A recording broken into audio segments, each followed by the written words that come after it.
Teachers day special offer பார்க்கலாமா?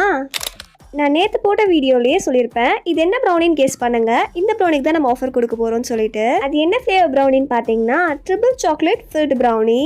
Triple chocolate ப்ரௌனிஸ்னால் எல்லாருக்கும் எவ்வளோ பிடிக்கும்னு எனக்கும் தெரியும். ஸோ இந்த ப்ரௌனியை லான்ச் பண்ணதுக்கு காரணமே அதுதான். நீங்களும் ஒரு சாக்லேட் லவராக இருந்தீங்கன்னா கண்டிப்பாக இந்த ஃப்ளேவர் ப்ரௌனி உங்களுக்கு ரொம்ப பிடிக்கும். நம்ம ட்ரிபிள் சாக்லேட் ப்ரௌனிஸே நிறைய சாக்லேட் லோட் பண்ணி தான் குடிப்போம். இந்த brownie triple chocolate filled brownie சொல்லவா வேணும். புதுசாக ஒரு ப்ரௌனி லான்ச் பண்ணியிருக்கோம். இது கூடவே டீச்சர்ஸ் டேவுமே வரதுனால ஒரு குட்டி ஆஃபருமே போடலான்னு பிளான் பண்ணியிருக்கேன். இந்த டைம் 1/2 kg அண்ட் 250 grams ரெண்டுத்துக்குமே ஆஃபர் இருக்குது. இந்த triple chocolate filled brownie 250 grams 380 rupeesக்கும் 1/2 kg 500 rupeesக்கும் கொடுக்க போகிறோம். ரெண்டுத்துக்குமே ஃப்ரீ ஷிப்பிங்கில் தான் பண்ணி கொடுக்க போகிறோம். இந்த ஆஃபர் 2 நாளுக்கு தான் நான் போட்டிருக்கேன். இந்த 2 daysல பிளேஸ் ஆன ஆர்டர்ஸ் எல்லாமே நம்ம செப்டம்பர் 3 அன்னைக்கு டிஸ்பேச் பண்ணிடுவோம். கண்டிப்பாக இந்த ஆஃபரை மிஸ் பண்ணாமல் யூஸ் பண்ணிக்கோங்க. நீங்களும் ஆர்டர் பிளேஸ் பண்ணணும்னு நினச்சிங்கன்னா ஸ்க்ரீனில் தெரிய நம்பருக்கு வாட்ஸ்அப் பண்ணி உங்கள் ஆர்டர் பிளேஸ் பண்ணிக்கோங்க.